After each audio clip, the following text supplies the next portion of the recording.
up, guys? Hello, welcome back to my channel.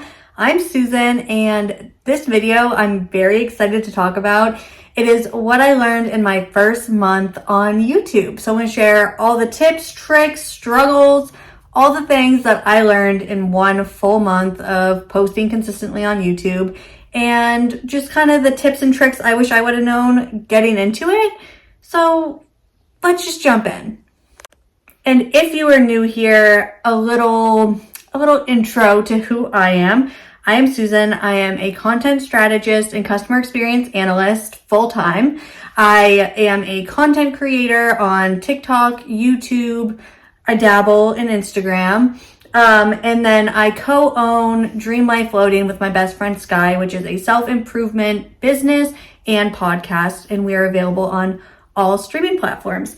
So I spend all day, every day dealing with content, but YouTube is new to my wheelhouse and I just started. I did it for the entire month of May for 2024 and I'm continuing with it, but this is what I learned in my first month. Now we can actually get into the video. The first thing I learned about YouTube in my first month on the platform is that it is not easy.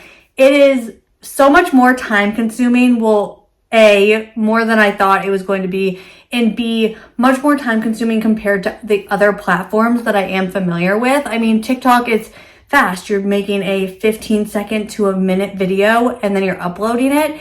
YouTube is a whole different ball game, different beast, and that's totally okay. I actually have through the month that we have had, I am appreciating long form content so much more. And with long form content, there were so many little things that I learned along the way that I'm applying to my short form content, and the engagement on my short form content from those skills has been instrumental.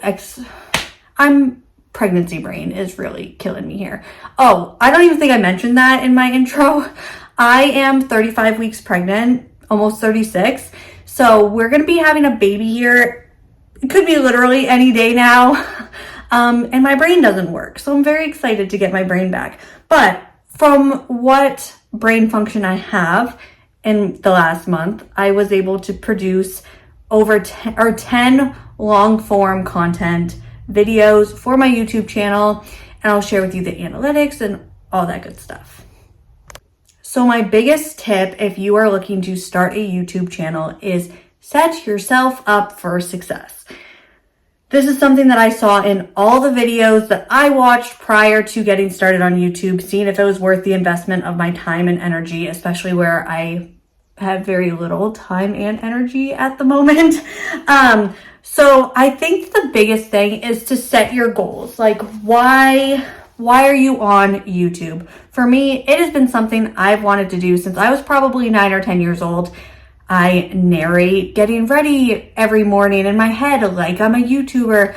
I would always pick up the camera and start to make a video, and then I'd mess up and I'd get upset with myself and I'd put it down.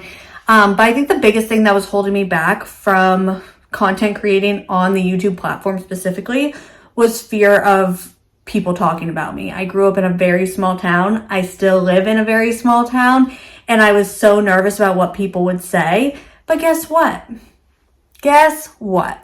If you stick to something that you love and it starts to make you money, they can make fun of you and laugh at you and sit there and watch your content just to poke fun at you. But if they're watching it, you're gonna be walking to the bank with the profits of their views.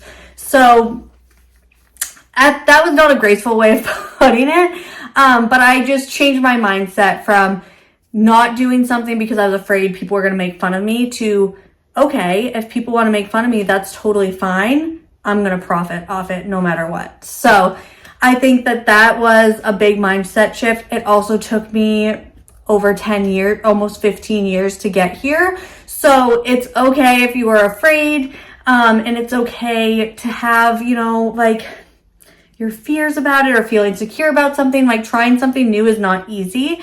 And you're growing is uncomfortable. They call it growth pains for a reason. And you just need to trust the process that it's going to be worth it if you love it. In setting your goals, the number one thing I recommend is researching niches and what type of content you want to be doing. I think understanding your why, if your why is to be on YouTube, to be monetized and start making money on YouTube, then that is awesome. But how are you going to do it? Like, what content are you going to give your community, your audience, that is worth their time to watch and consume? So if your number one goal is to make money, then what is your second goal? Who are you providing information, content, videos for? And then once you understand your audience of who, then you can figure out your what of what type of videos are you going to make. So my why of being on YouTube is, one, I've always wanted to do it. And two, I think that there is a huge financial opportunity for me in this space. I'm already making content. It's my entire life at this point, career-wise. And why not try a new platform that I've always been interested in and get paid to do something that I love? So that was the number one. And then I watched a ton of videos on niches and who I wanted to be making content for. And this was probably the hardest part for me because I want my personal brand to be mine and me. But I also co-own a business with my best friend Sky, which I mentioned in the beginning. But Dream Life Floating is its own wheelhouse. It's its own entity and content, and it's a perfect blend of Sky and I. So I was like, how can I have a YouTube channel that's not necessarily associated with Dream Life Floating? I mean, my face is associated with Dream Life Floating because people know who I am. But that's my own, and that I can make my own personal content on, right? Because I wanted them to be separate, like almost like church and state. Like Susan's channel is for this, and then Dream Life Floating is for this. And I think that was where I had the hardest time, because it was just trying to differentiate, like putting the pieces on the different categories of where they go, like what goes here, what goes here. And conveniently, becoming a mother and motherhood is something that I'm going through actively, and that I found myself watching a ton of YouTube videos on. So I was like, okay, let's start here. And that, like all motherhood stuff, I'm just going to kind of align over with my personal brand stuff. And then everything self-improvement is going to be over on Dream Life Floating. And of course, there's going to be times where things, get interchanged and flow. And that's the whole beauty of Dream Life Floating, I think, is that it's witnessing Sky and I's dream lives unfold in real time, while we also give you the tools to create your own dream life. So there is going to be some overlap in content or ideas, whatever it may be. But the primary focus of my YouTube channel is going to be motherhood, organizing, the essentials, and then like passion projects that I have that are just mine. So like writing my poetry books, that sort of thing. And then how-to videos on content strategy and that sort of thing that is in my own personal wheelhouse that doesn't necessarily fit the self-improvement category that is Dream Life Floating. That was kind of rambly, but it took me probably 3 weeks to figure out exactly what content I was going to delegate and give to my own personal brand. That is the Susan Ash YouTube channel. And that just reflecting and really understanding who I was trying to talk to, and what I was trying to achieve with this channel was huge. It was such a game changer. And then it made it so clear on the type of content I wanted to be filming and creating, that it was like, once you figure out that niche or that category or even area of the internet that you want to be on, it blows the door wide open, because then you can look at different types of content that fit in there or anything related, and then you just start generating ideas, and that's when the creative flow happens. And that's, for me, the most fun part. I love generating lists of different video ideas, content, playlists, like series, all of that stuff. But I think that wraps it up for the first part of like your why, your who, which is your audience, your niche, and then making your content, which I'm going to dig into more in the planning section. And one last piece on setting your goals before we move on is if your goal is to be monetized, then you can absolutely use like the monetization stepping stones that you need to get in order to get monetized. So that is 500 subscribers. And now I can't think of how many watch hours. I know it's 3 million shorts views, or I think it's 3,000 watch hours. And then you have to have at least 3 videos up within the last 90 days accompanied with your 500 subscribers. So you need 3 out of the 4. 3 videos within the last 90 days, 500 subscribers, and then either 3,000 watch hours or 3 million shorts views in the last, I don't remember the time frame, either a year or 90 days.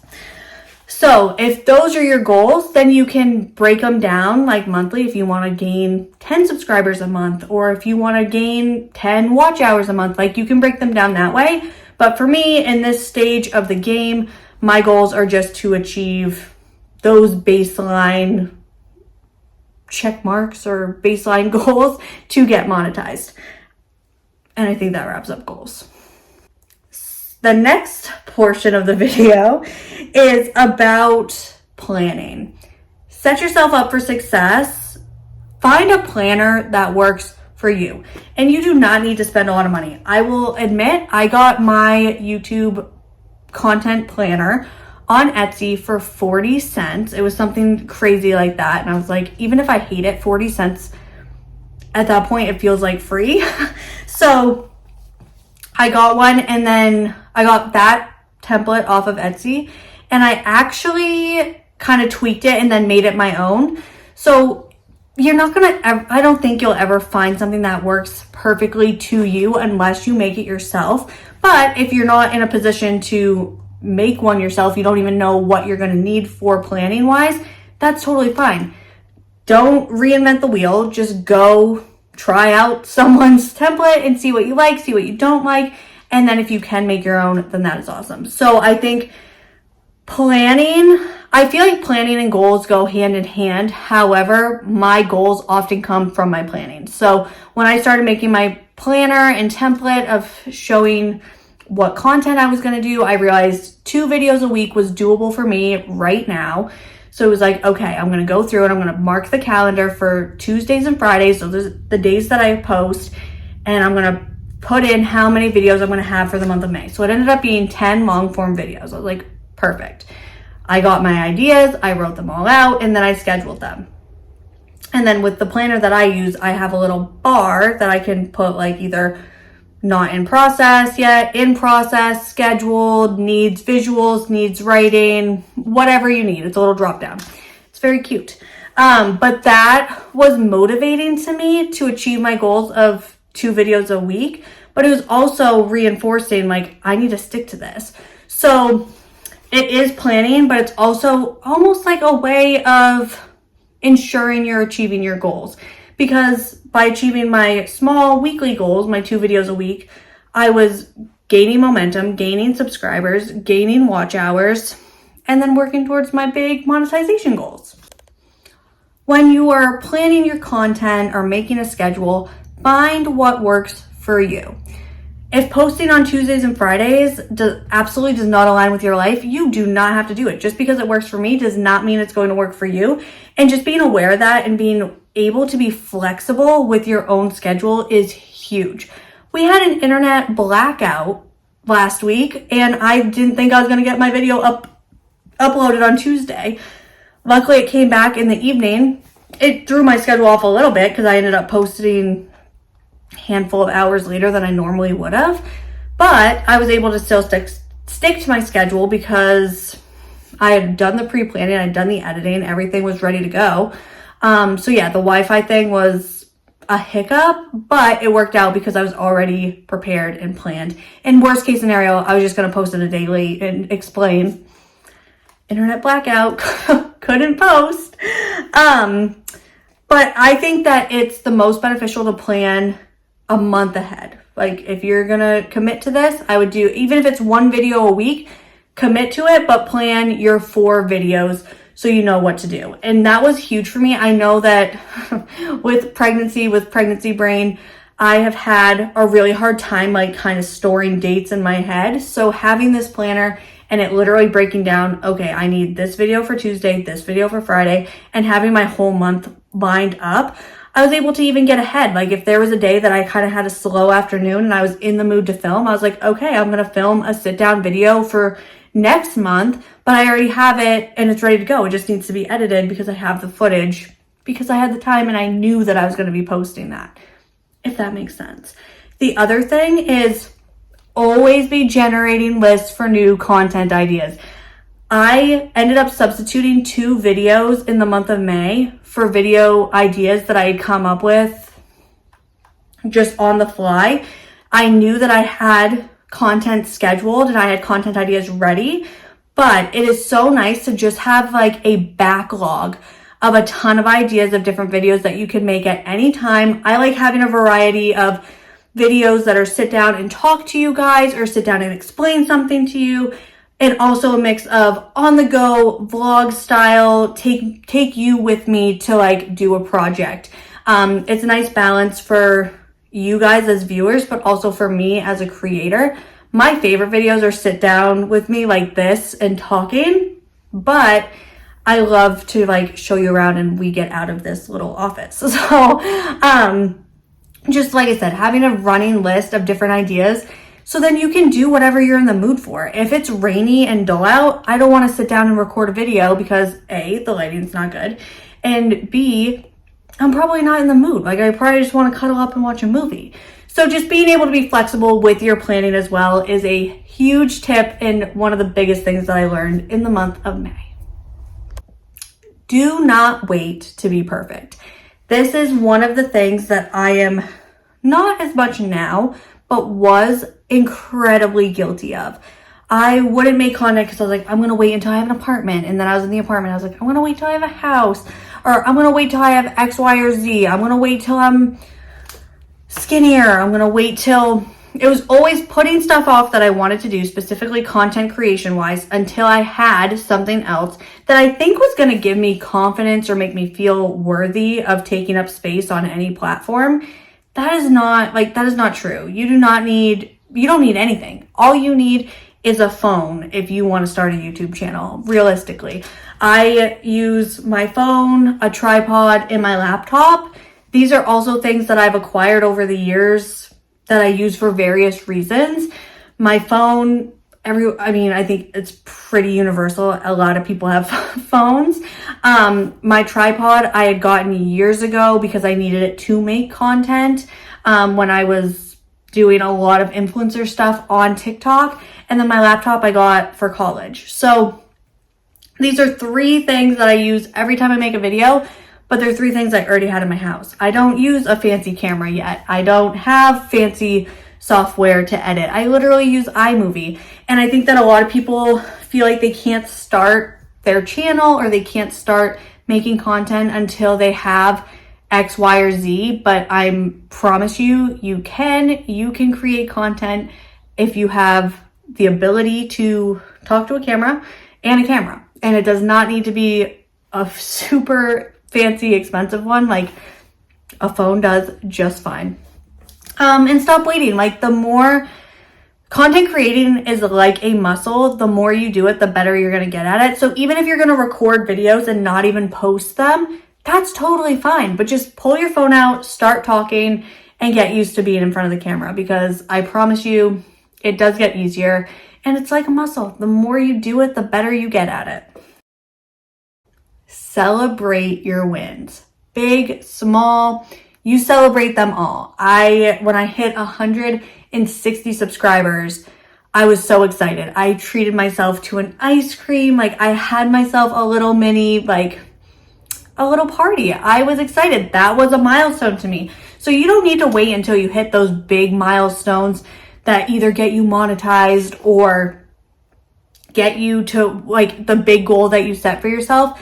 Celebrate the little milestones along the way, because you can't hit 500 without 100. You can't hit 1,000 without 100. You know what I mean? Like you just need to celebrate and honor the moment that you're in, because you've already come so much further than you would have if you had never started or you'd never hit record. So make sure that you are celebrating the mini milestones along the way. This is probably the number one trick out of this entire video. Create a caption or a description template. It's going to change the game. This saves me so much time. I was writing like brand new captions or descriptions every single video. It was taking me upwards of 25 minutes. Now I have a template. I go through, I fill in the video timestamps or chapters as I'm editing, and then I literally change the description and the title to whatever the video is, and I use keyword research prior to, and then I just link whatever products are in the video using my Amazon affiliate links. But it's all set up. I don't have to write the whole thing. Half the time I'm just changing a couple words for like SEO purposes. It has literally saved me hours each week by having a template that works, and then I just upload it and we're ready to roll. Another thing that I learned this month is that thumbnails with eyeballs in it perform better than those that don't. This is a psychological marketing thing. However, I've seen it firsthand that if my face is like up front in the frame, my videos get more views. And definitely take the time to make really good thumbnails. It is worth it, I promise you. And I use Canva. They have a free version. I use the paid version just because I use it for all of my jobs. But they do have a free version that you can make just as great graphics. You can upload your pictures, add little details in the words. But yeah, so definitely include your face or some form of eyeballs to your thumbnails. And last but certainly not least, send your videos to your friends and family. Of course, this is like to the friends and family that you trust and you don't feel like weird about. But it's not a bad thing to be excited about something, and sharing it with your friends is a great way, to get, your little baseline of views. And a lot of like my friends, their feedback has been, I love getting to like be part of your life. I love getting to drink my coffee or cook and listen to you talk while like in the background. Especially where a lot of my friends are long distance, and especially where I'm going to be having a baby soon. Like I'm not going to be socializing as much, but this is technically a way that we can connect. And I was so self-conscious about it. The first few videos I didn't send to anyone, and then I started sending them, and then I have my core little group of girls that I hit publish, I copy that link, and I text it to my 4 friends. Like I always do it, and you would be so, I don't want to say surprised, because if they're your friends, they're supposed to support you. But you'd just be surprised at how much your friends appreciate whatever you're doing, especially when you're passionate about it, and they just want to hype you up. And I'm so incredibly grateful for my friends and family who watch my videos and support, whether that's watching, liking, subscribing, leaving a comment. Like, it just means the world to me. All right, guys, this was a shorter video, but I am so glad that you are here. I will be sharing more of what I've learned in the coming months, especially like with YouTube, motherhood, all the things. But heartburn do be bad today. So if you like this video, let me know in the comments below. Please like and subscribe so that I can continue making content for you guys, and I will see you in the next video.